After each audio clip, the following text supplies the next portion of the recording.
Piko-san. Le petit poisson rouge vivait heureux dans les profondeurs de la mer avec ses amis, le petit poisson jaune et le petit poisson castor. Mais il y avait quelque chose qui l'inquiétait beaucoup. J'ai peur que le pêcheur Pico nous attrape un jour. Tu es intelligent, alors ce mauvais pêcheur ne peut attraper aucun de nous tant que tu es là. J'ai beaucoup de chance d'avoir de braves et bons amis comme vous. Mais le pêcheur Pico n'avait pas l'intention d'abandonner et d'attraper le petit poisson rouge. Je vais aussi attraper ce petit poisson rouge et ses amis. Ils ne peuvent pas s'échapper cette fois. Oui, je te crois. Remplis ton filet, j'ai très faim. Tu es un cormoran. Attrape ton propre poisson, oiseau paresseux. Tu me fatigues, pêcheur. Attrape-les. Tu peux garder le petit poisson rouge et je prendrai le reste. Le pêcheur Pico plongea dans la mer pour attraper le petit poisson rouge et ses amis.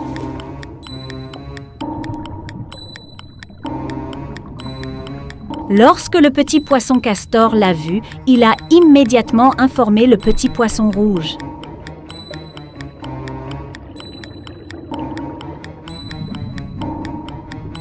Ils sont allés directement vers le petit poisson rouge. Le petit poisson rouge! Le pêcheur Pico arrive! Nous devons nous cacher maintenant! Allons au rocher de la spiruline maintenant. Nous pouvons nous cacher là-bas. Le petit poisson rouge et ses amis se sont enfuis pour se cacher dans les plantes qui poussent sur le rocher. Nous y sommes. Cachons-nous parmi les cyprulines. Mais le pêcheur Pico a vu leur cachette et a nagé vers elle. Il nous a vus! Il arrive, qu'allons-nous faire? La pieuvre, aux longs bras, voyant que le petit poisson rouge et ses amis avaient des problèmes, décida de les aider. Lady Octopus nous aide. Fuyons maintenant. Ne vous arrêtez pas. Le pêcheur Pico se débarrassa de la pieuvre aux longs bras et repartit de nouveau à la recherche des poissons. Il y a un naufrage par là. Cachons-nous là. Oh non! Il arrive! Il va nous attraper avant que nous puissions atteindre le naufrage.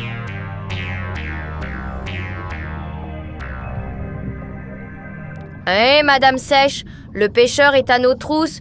Pouvez-vous nous aider?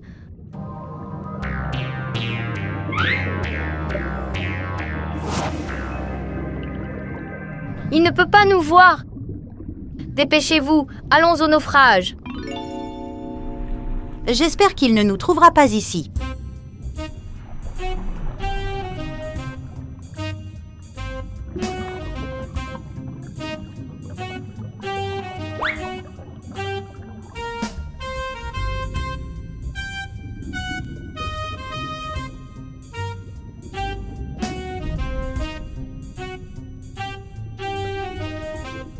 Je ne vois pas le pêcheur. Où est-il?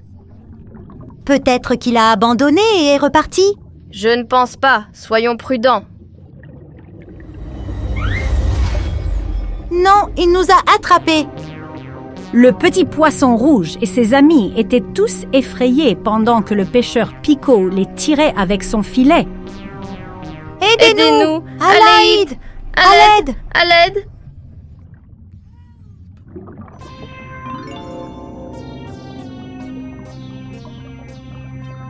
Le petit poisson rouge, regarde.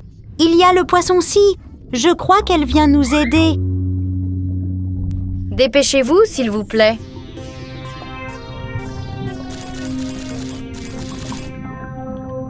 Nous avons eu de la chance. Hourra! Merci, Madame Poisson-ci. Vous avez sauvé nos vies. Lorsque le pêcheur Pico a vu le petit poisson rouge et ses amis s'éloigner à la nage, il était furieux en rejoignant le rivage. Où sont mes poissons? Pourquoi es-tu ici sans eux? Le poisson-ci a coupé mon filet. Elle a sauvé le petit poisson rouge et ses amis. Que vas-tu faire maintenant? J'ai faim. Gigi va prendre un nouveau filet et plonger à nouveau. Ils ne peuvent pas m'échapper. Le pêcheur Pico prit un nouveau filet et plongea à nouveau dans la mer. Le petit poisson rouge et ses amis étaient heureux, pensant qu'ils s'étaient débarrassés de lui.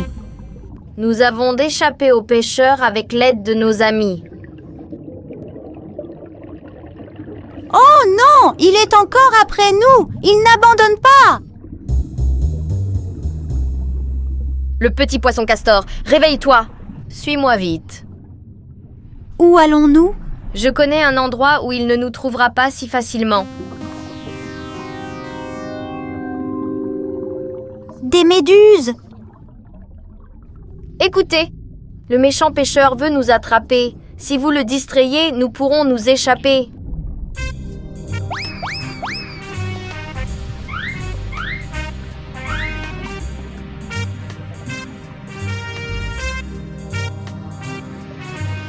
Pendant que les méduses distrayaient le pêcheur Pico, le petit poisson rouge et ses amis nageaient plus profondément. Ils furent surpris par ce qu'ils avaient vu. Waouh, ce doit être le pays perdu des contes de fées. Oui, il y a de nombreux endroits où l'on peut se cacher du pêcheur. Waouh, regardez tout cet or.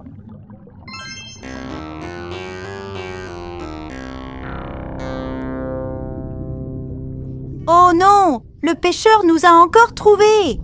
Allons nous cacher derrière ces cubes. Qu'est-ce qu'il fait?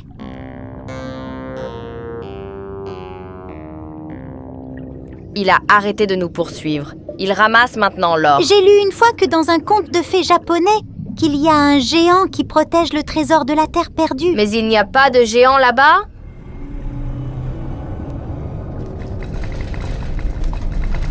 Qu'est-ce que c'est?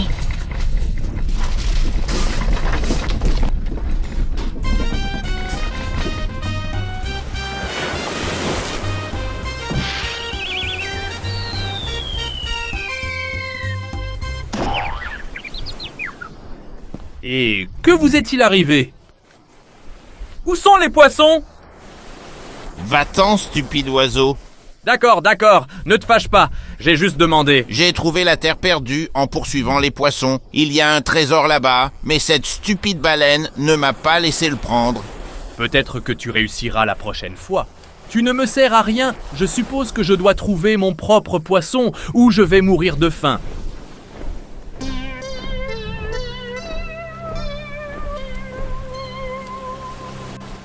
Sous la mer, les poissons étaient très heureux de s'être débarrassés du pêcheur.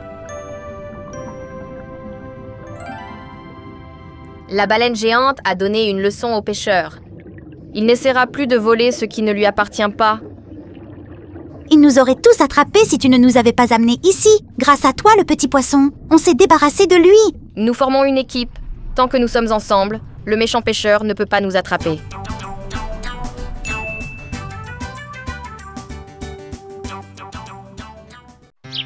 Il était une fois, il y avait une maman chèvre et ses 7 chevreaux. Ils vivaient dans une maison dans la forêt. La maman chèvre aimait ses chevreaux et les protégeait à tout prix. Elle essayait de leur apprendre des leçons sur ses expériences de vie. Et ils étaient si mignons. 4 d'entre eux étaient des filles et 3 des garçons. Un jour, maman chèvre voulait aller au marché pour vendre le beurre qu'elle avait fabriqué, mais elle avait laissé ses chevreaux seuls à la maison. Mes chers, je vais au marché. N'osez pas ouvrir la porte à des étrangers. Faites attention. D'accord, maman.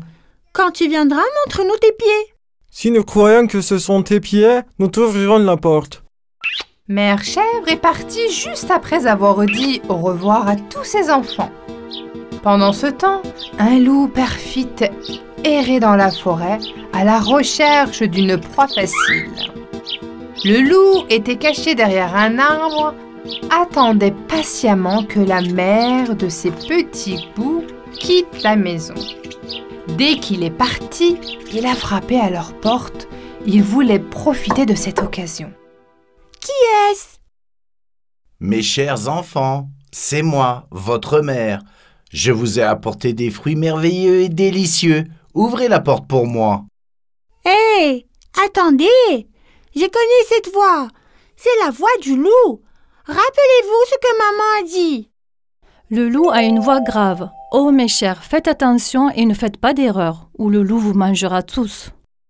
Comme le loup ne pouvait pas passer la porte, il a frappé à la porte pour tenter à nouveau sa chance. Cette fois, il a vraiment atténué sa voix pour qu'il ressemble à celle de leur mère.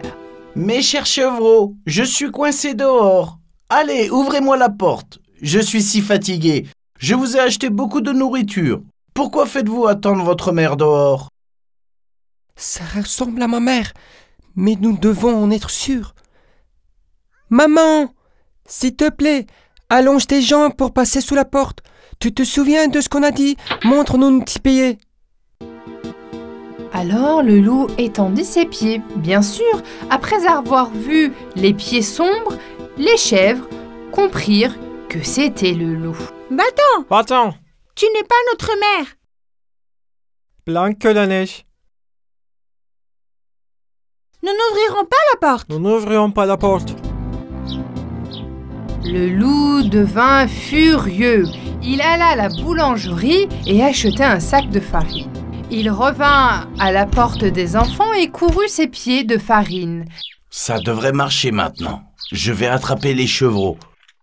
Vous, chevreaux, vous ne pouvez pas m'échapper. Mais le loup avait oublié une chose. Les petites chèvres étaient très intelligentes. Terrifiées par le loup qui rôdait constamment devant leur porte, elles ont imaginé un plan. Mes frères et sœurs, j'ai un pressentiment.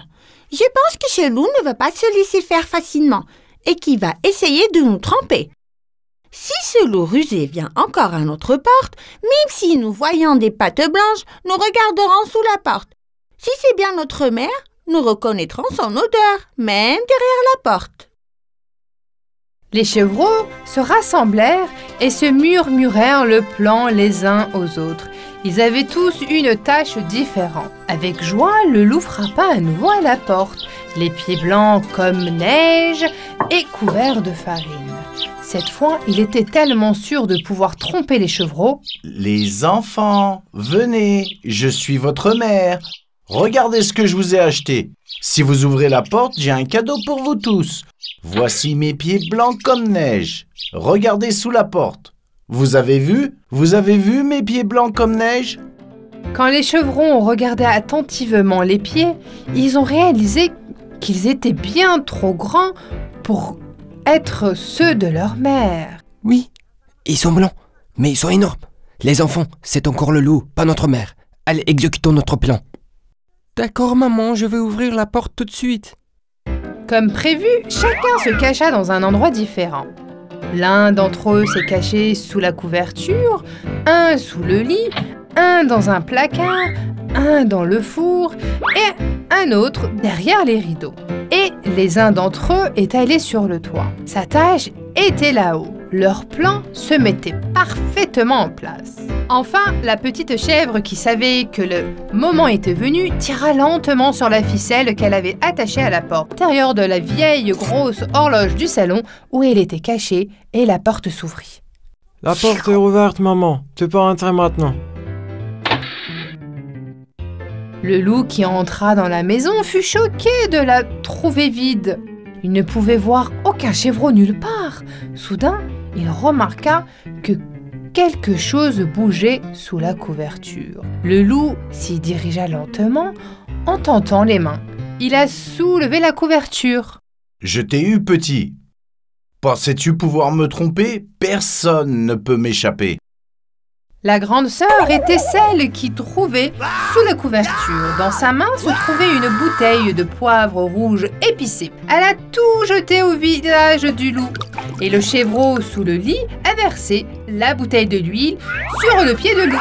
Il avait de l'huile partout. Le visage, la bouche, le nez, les yeux du loup étaient brûlants. Il ne pouvait pas se tenir debout sur le sol glissant et il est tombé à plat sur le sol. Tout couvert d'huile, le loup roulait sans cesse vers la porte en essayant de s'échapper. Au secours! Au secours! Je brûle! Je brûle! Il n'y a personne pour m'aider? Mes yeux brûlent! Je ne vois plus rien! Le petit, caché dans la vieille horloge, a sorti sa tête et d'une voix rauque. Attrapez ce loup perfide et punissez-le. Il devrait savoir ce que cela signifie d'essayer de nous tromper. En tentant cela, tous les autres se mirent à lancer les tomates qu'il avait stockées dans le salon depuis le congélateur. Et aussi les billes avec lesquelles il jouait vers le loup qui ne pouvait pas courir sur le sol glissant. Le chevreau, sur le toit, a jeté un seau d'eau froide sur la tête du loup qui arrivait à peine de sortir par la porte. Si j'avais réfléchi pendant 40 ans, je n'aurais jamais pensé que ces petits chevreaux pouvaient me tromper. Je suis devenu très vieux. Soit ces chevreaux sont vraiment très malins. Vers le soir, la mère chèvre revint du marché. Elle avait acheté à ses chevreaux beaucoup de fruits et de légumes pour qu'ils soient en bonne santé. Chacune d'entre eux aimait un fruit différent. La mère n'en a oublié aucun et les choisit avec soin. Quand elle arriva devant la porte, elle remarqua que l'entrée était complètement mouillée.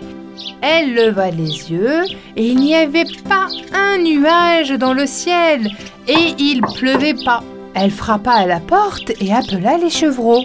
Mes chevreaux, je suis là, ouvrez-moi la porte. Je suis très fatiguée et mes mains sont pleines de sacs. J'ai aussi une surprise pour vous. Montre-nous tes pieds.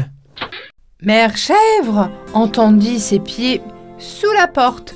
Les chevreaux ont tout de suite compris qu'il s'agissait des pieds de leur mère. Sa voix était aussi celle de leur mère.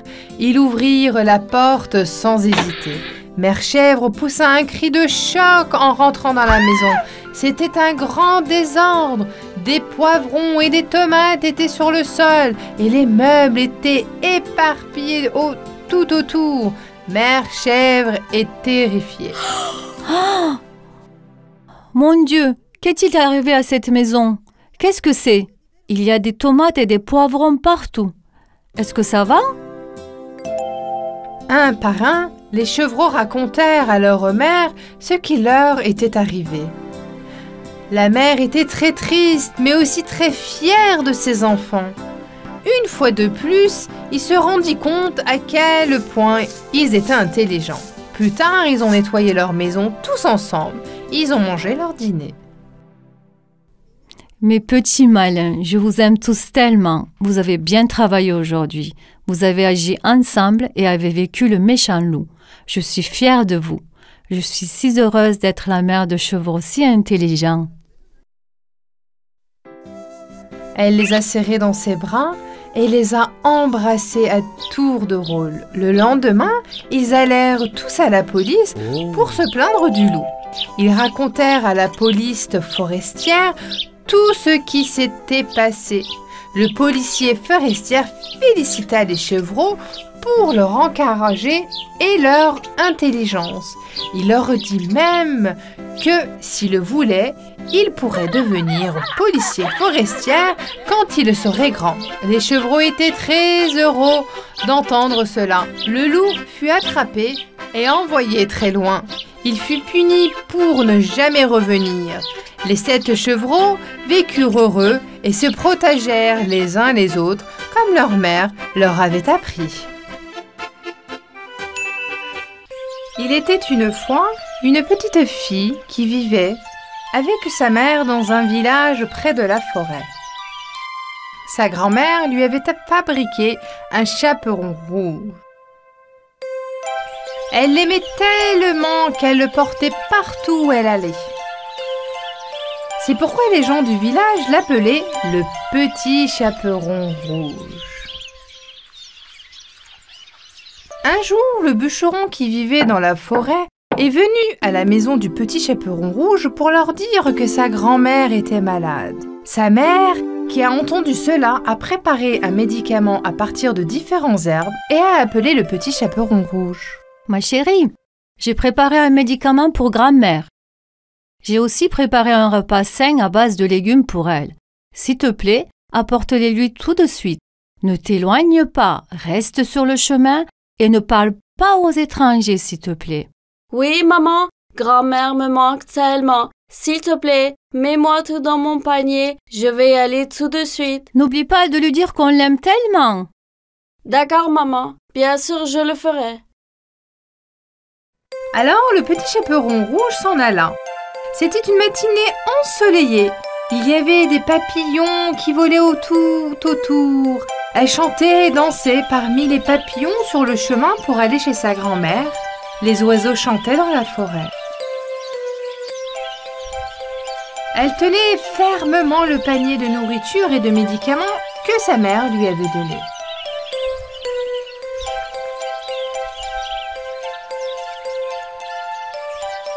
Il y avait tant de belles fleurs autour d'elle que le petit chaperon rouge se laissa distraire et oublia ce que sa mère lui avait dit. Elle s'éloigna de son chemin et entra dans la forêt. Quelle belle fleur! Il faut que j'en cueille et que j'en fasse un bouquet. Grand-mère va les adorer. En cueillant des fleurs, elle n'a pas réalisé qu'elle s'était éloignée de son chemin et s'était enfoncée dans la forêt. Celles-ci sont très belles. Celles-ci aussi sont jolies. Celles-ci sont meilleures.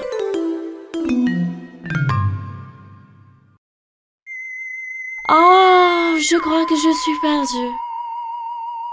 Alors qu'elle essayait de se retrouver le chemin, un loup géant apparut soudainement devant elle. Le petit chaperon rouge a eu tellement peur qu'elle a crié et a laissé tomber son panier sur le sol. Où vas-tu si vite, petite fille? Comment t'appelles-tu? Tu es si douce. On m'appelle le petit chaperon rouge. J'apporte des médicaments, de la nourriture et des belles fleurs à ma grand-mère qui est malade. Tu n'as pas besoin d'avoir peur de moi. Je ne suis pas un méchant loup. Regarde, tu as fait tomber ton panier. Tiens, prends-le. Je veux juste t'aider. En faisant, le loup pensait à la nourriture dans le panier. Il pensait qu'il n'aurait plus jamais faim s'il pouvait avoir la nourriture de la maison de sa grand-mère. Il s'est lié d'amitié avec le petit chaperon rouge pour pouvoir la tromper. C'était un loup rusé. Merci de m'avoir aidé, vous êtes si gentil, monsieur, mais je dois me dépêcher. Ma grand-mère m'attend. Comme si elle est très malade, je dois lui apporter les médicaments et la nourriture. Sinon, elle n'irait pas mieux. La maison de ta grand-mère est loin? Juste un peu loin, là où se trouvent les pins. C'est un petit chalet juste entre eux. Bien, continue à cueillir des fleurs, ma petite fille. Je suis heureux que nous soyons rencontrés. Prends soin de toi.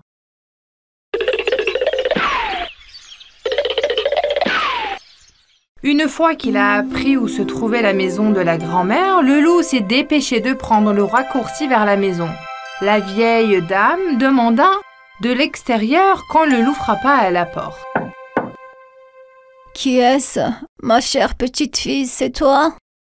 Oui, c'est moi, grand-mère. Je t'ai apporté des médicaments et de la nourriture. La porte est ouverte, ma chérie, tu peux rentrer. Le loup est entré joyeusement. Il a attrapé la grand-mère et l'a enfermée dans un coffre. Il porte ensuite les vêtements de la grand-mère qu'il a trouvés dans son armoire, met son chapeau et ses lunettes et s'éloigne dans le lit, sous la couverture pour attendre le petit chaperon rouge. Pendant ce temps, le petit chaperon rouge, qui ne retrouve pas son chemin, se rend compte qu'elle s'est perdue et se met à pleurer. Que vais-je faire maintenant? Pourquoi n'ai-je pas écouté ma mère?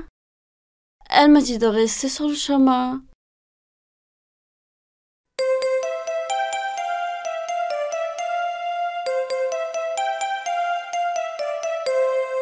Un chasseur qui se trouva dans la forêt entendit les pleurs de la jeune fille et s'approcha d'elle. Pourquoi pleures-tu, petite fille? Ne pleure pas. Je me suis perdue dans la forêt en cueillant des fleurs. Ma grand-mère est malade, je dois lui apporter des médicaments. C'est très dangereux de marcher seul dans la forêt. N'aie pas peur. Je t'emmènerai là où tu dois aller. Merci beaucoup, monsieur. Alors, je peux te demander quelque chose? As-tu vu un loup dans le coin? Oui, il était avec moi il y a quelques minutes. Il m'a demandé où était ma maison de ma grand-mère. Il s'est enfui et il a disparu. Oh mon Dieu, nous devons nous dépêcher. Nous devons l'arrêter avant qu'il ne fasse du mal à ta grand-mère. Ils se dirigèrent rapidement vers la maison. Lorsque la petite fille frappa à la porte, le loup imitait la voix de la grand-mère, demanda qui était à la porte. Ma chère petite fille, je t'attendais. La porte est ouverte, tu peux entrer. Le petit chaperon rouge ne reconnut pas sa voix, mais pensa que c'était dû à sa maladie. Ok, tu es en sécurité maintenant dans la maison de ta grand-mère. Je vais retourner dans la forêt pour chasser ce loup. N'oublie pas, je suis toujours là.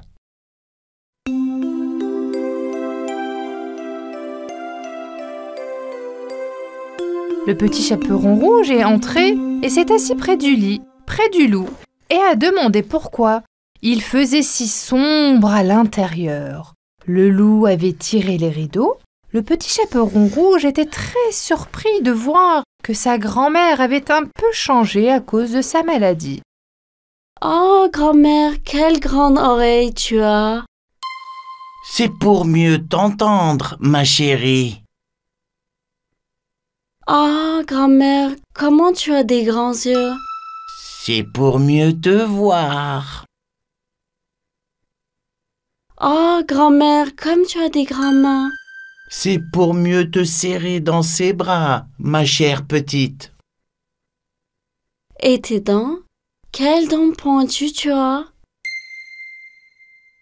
C'est pour mieux manger la nourriture que tu m'as apportée. Quand le petit chaperon rouge entendit sa vraie voix, elle comprit que c'était le loup qu'elle avait rencontré dans la forêt. Au secours! Au secours! Le chasseur, qui n'était pas loin, fit demi-tour et entra.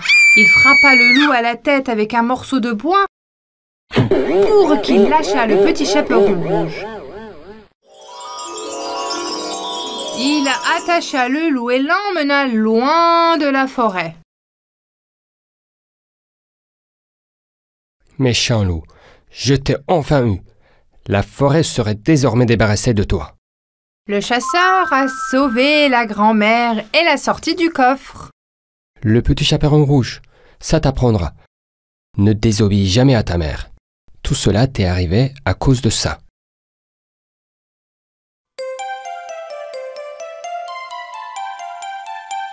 Ils mangèrent le repas ensemble avec le chasseur qui leur avait sauvé la vie. La grand-mère prit son médicament et commença à se sentir beaucoup mieux. Le petit chaperon rouge entra chez elle en courant avant la nuit et ne désobéit plus jamais à sa mère.